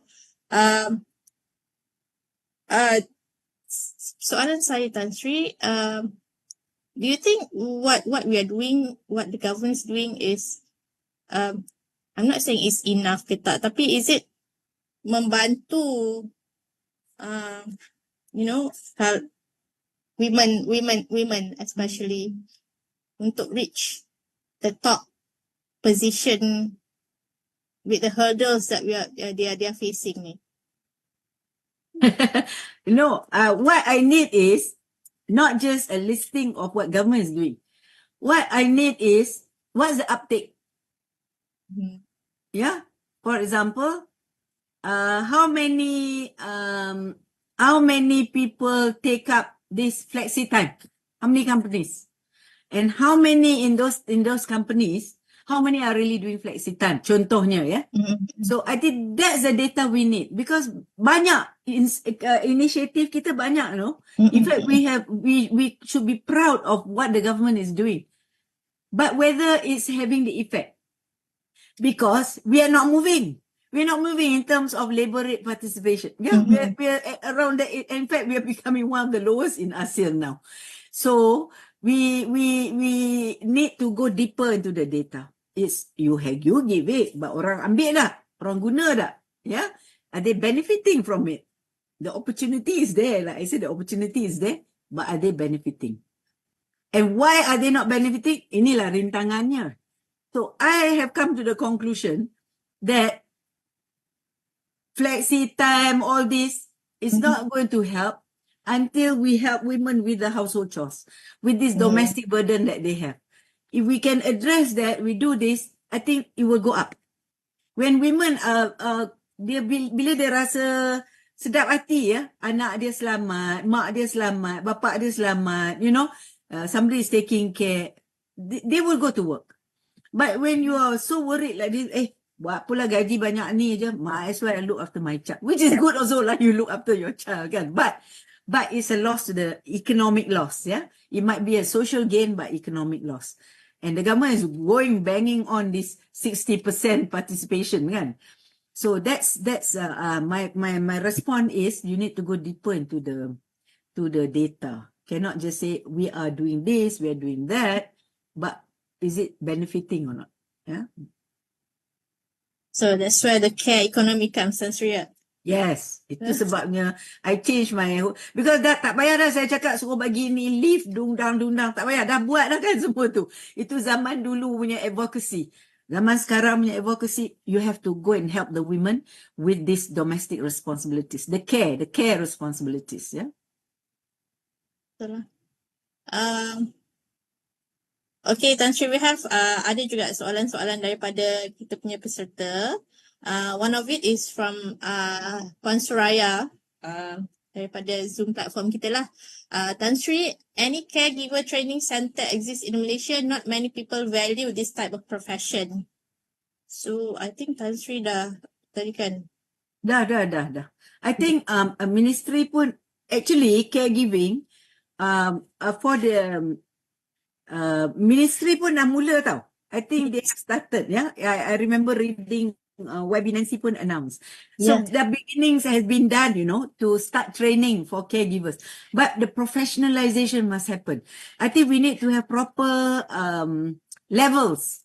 You go from level 1 to level 6, for example, which is already diploma kalau tak salah saya, and human resource need to work with MQA contohnya, try to put this together so that they get a pathway to go to university, because this if you professionalize, then you can have university programs also in this area, yeah.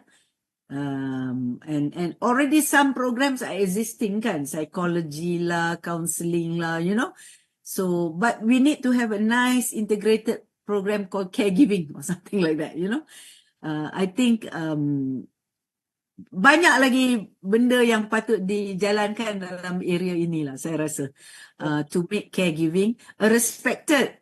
Saya tak mau orang kata alah dia penjaga, no, caregiver. It's a profession. Yes, caregiver, caregiving. I use those words, jangan kata penjaga and all this, Betul. In fact, untuk makluman Tan Sri dan semula, kita di ISM juga we have a few trainings yang related to caregiver. Memang kita ada caregiver jugalah, dan kita pun ada dalam perbincangan jugalah dengan ministry untuk cater trainings yang berkaitan caregiving ni lah, Tan Sri. Okay, we have another one, Tan Sri, from Siti Syazwani Maida. Salam Tan Sri, how to end stigma for women yang belajar tinggi-tinggi finally akan ke dapur dan menjadi suri rumah juga. This is saya dah cakap panjang lebar. The first rintangan is in your head, right? You yourself must overcome this, right? I belajar tinggi-tinggi, I must do something with it, right? In fact, it's really immoral, especially when government. If you go to a public university, you're highly subsidized. You know that? You pay only 5%, government is paying 95%. Kita pun kena ingat macam tu. Oh my God, I go out, I get all this education. Am I not giving back to society? You must give back. And I think 5 years is not enough. You keluar and then you kerja sampai 30 and then I go out. It's not enough. You go out pun, you must still contribute to the nation. I think it's an obligation bagi kita as wanita. Of course, this kerja rumah stigma ni is because it's already in our heads. Ya, bukan stigma pun. It is tanggapan, perception that that's the work of the woman. But I see some men, they're very good caregivers, Some men are very good caregivers. And they can do, hey, hello, the chef in the world, they're all men. How come when they are all great chef, men? But masak dekat rumah, women. Macam mana ni? Yes. So something is in here lah. It's nothing to do with your skills, right? Very true, Tan Sri. Bila kita tengok dekat TV, chef, top chef semua, it's men. Yang dekat TV, celebrity semua tu, celebrity chef semua, all men. Betul. Where are the women? Okay, Tan Sri, we have another one. From Puan Haliza Halim. Tan Sri, can you elaborate more on how workers' association can contribute to help implement policies set by government?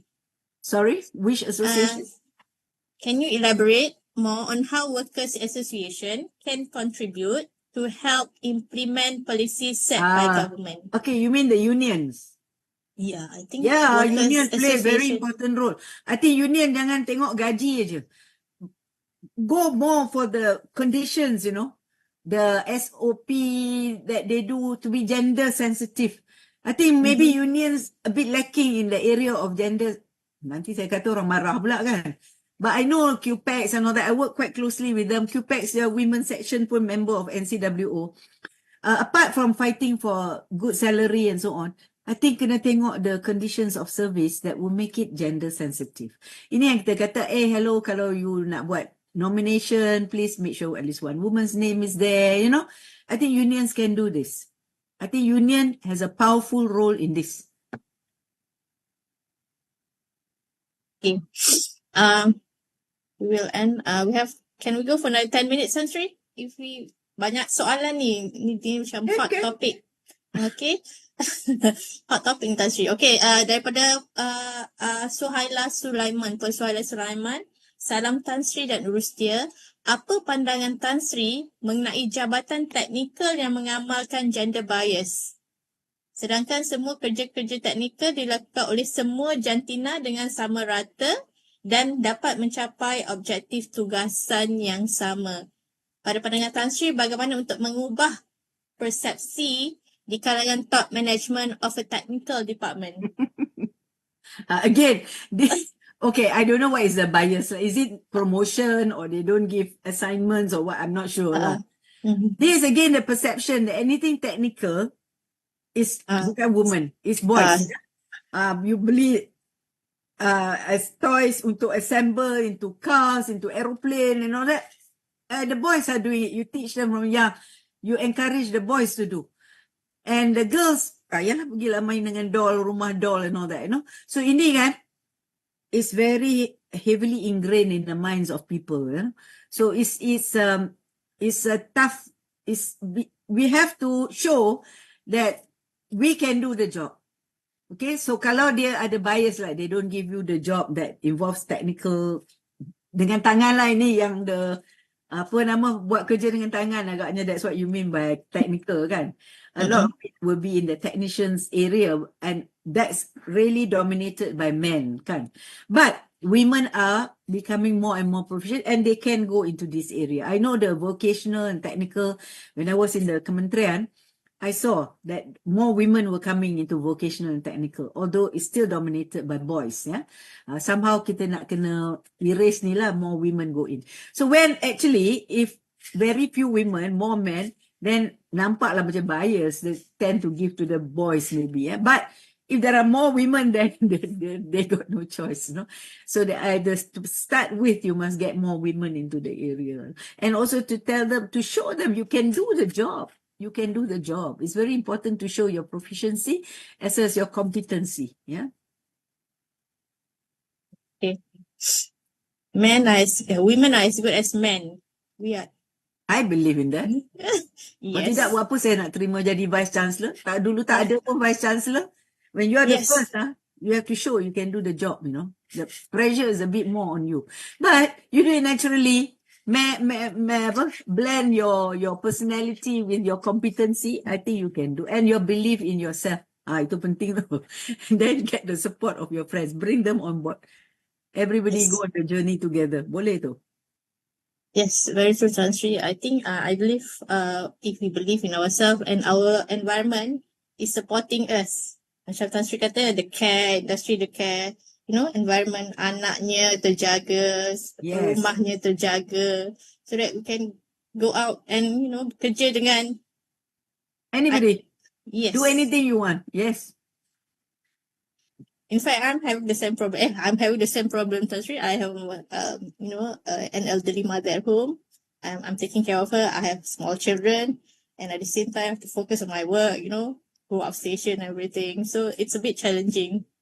Every woman has this. You're not, so you help each other. Help. Okay, Tan Make more Sri. policies, do more training, you know, you can do that. Yeah. Yeah. Okay, Tan Sri from Puan Lina. Salam Tan Sri. Thank you, nice talk. Saya nak tanya, kenapa diskriminasi dekat wanita masih wujud di abad ini? Ya, dulu lebih teruk, iaitu culture, dulu lebih teruk. Ianya culture atau dah nature untuk diskriminasi forever seperti dah dalam DNA. Is it macam embedded dah memang atau akan Diskriminasi hilang? dalam I DNA. think satu masa nanti this discrimination among women macam akan will be raised macam sama ke? Yeah, but you think- can see this in some countries already, the Scandinavian countries contohnya. Yes. They have Yeah. managed to Mhm. overcome all this. To them is nothing already, women prime minister ke apa benda ke. Their president. GGI is very high. Yeah, so it can happen. It is happening and it has happened. So it will come sooner or later. Some countries are more tradition based, have more of this salah tafsiran and all that. Sometimes salah tafsiran, a lot of people sometimes use agama lah. Kat mana ada agama kata discriminate women? Tak ada. Tak ada. Very true. But it's the tanggapan lah. And when it's the belief is like that, oh, that's a woman's role. Boleh ke men when they tell me orang rumah, I get very angry. The men refer to their wives as orang rumah, Orang rumah saya. Why orang rumah saya? And sometimes the wife is also working, orang rumah lagi. So you see, this is coming from inside their tanggapan, right? Their perception, their belief. They've been told like this. They heard their parents or whoever talk as orang rumah also, But things have changed. Times have changed. My mother's time, grandmother's time, memang the women stayed at home. But women became educated. Over the years, the biggest thing that happened to us, the Prime Minister dulu Tunku Abdul Rahman and all that, they did the right thing. They sent the girls to school. They open up the schools. Education really changed a lot of things very fast for us. Yeah, kalau tidak, masih macam dulu. You see, there are countries like that. Girls don't go to school. What happened to them? Look at those countries. Mhm. We don't want to go to that side. We don't want to fall to that side. We can fall there. We can go there, if we are not careful. So we always have to fight. All this salah tanggapan, to me, is very important. Kita kena eradicate. If you hear people gently tell them, apa makna orang rumah? If they say, perempuan kerja di dapur je, why can't it be shared? Especially if the woman is working. Ni mother-in-law sometimes very bad, Mother-in-law. Right. Balik aja suruh masuk dapur. Both of them working. What's wrong? Your child, dia tak mau menantu anak dia, jangan suruh anak dia masuk dapur. I know this happens. I see some people smiling already. This is happening. And so women themselves must understand that times have changed. Yeah? So there's nothing wrong in the man going to the kitchen to help. Nothing wrong. Wash the plates. Mak mentua marah kalau tengok menantu dia. Kita menantu in control kan.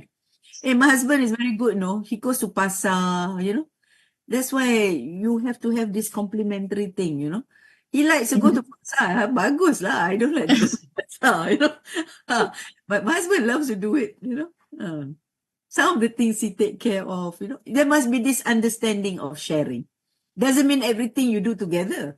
There's some things you do better. If you're better at cooking, you cook lah. If he's better at cooking, biarlah dia cook. Some men are good, good cooks. Let them cook. You help lah. You potong bawang and all that. But it's sharing. Yeah, it's sharing of responsibilities. Tan Sri, betul dalam Islam juga dia mengajar kita untuk share, not saying men lah, perempuan saja, but share everything, tanggungjawab, responsibility. Very true, Tan Sri. Okay, I think this probably last question from Puan Dewi Ani. Any plan, policy from government for caregiver protection, like insurance covered if they cannot take care of their elderly due to sickness, death, etc. I think she's asking for if there is any plan or policy from government for caregiver. if they cannot take care of their elderly due to sickness, death, and example, Ah, etc. I see, I For see, I see. caregiver, Yeah, for for the person who's caregiver. taking care of. Yeah. Yeah, I'm not sure whether kita ada tax incentive for that. Oh, you mean caregiver who's working or caregiver who's not working? I think I don't know. I Probably think maybe it's a very good question. Saya pun tak terfikir because I think ada dalam bawah PEKESO, but they are meant for people who are working. But there's also the voluntary PEKESO, those who are not working can also contribute.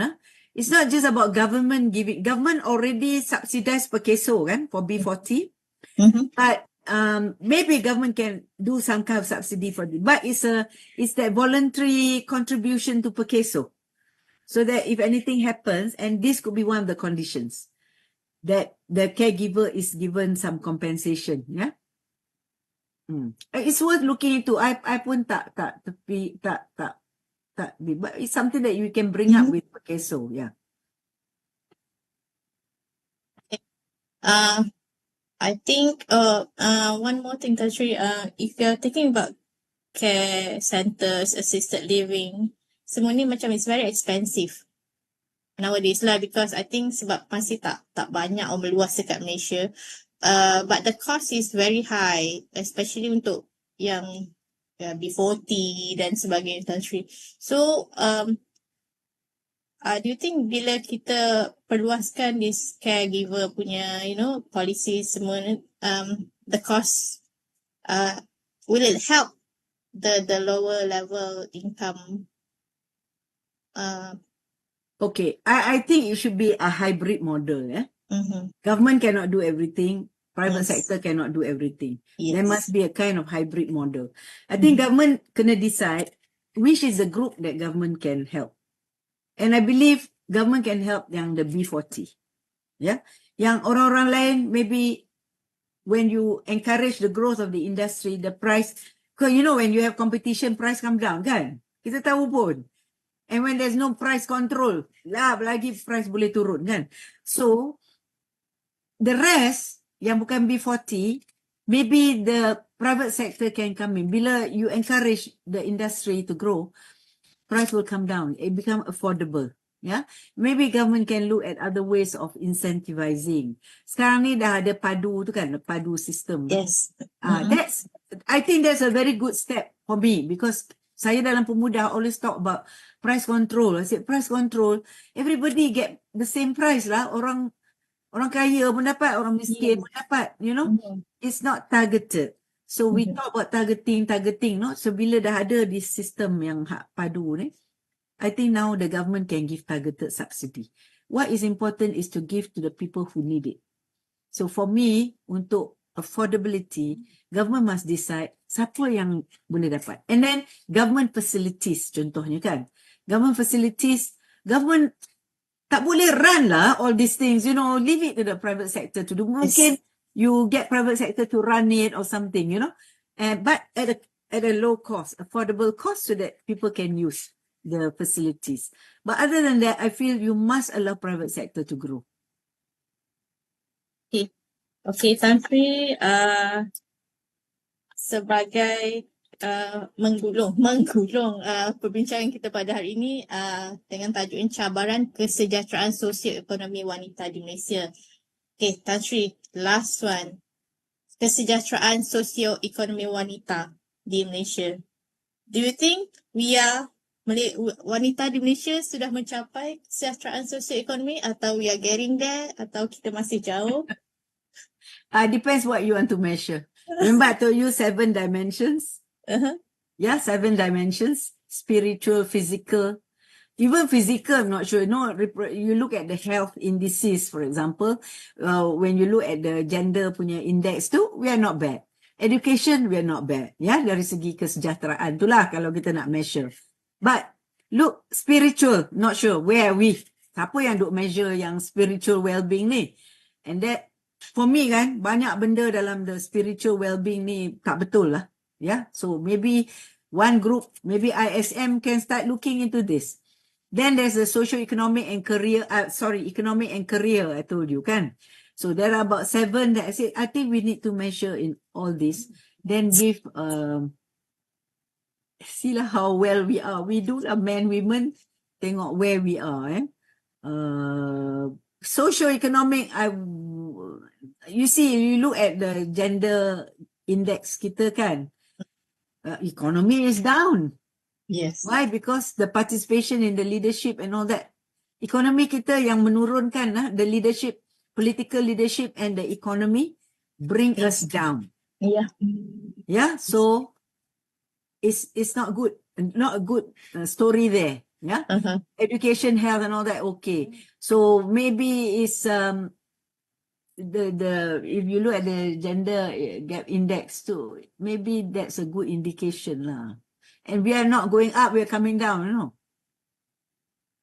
Yes, very true, Sri.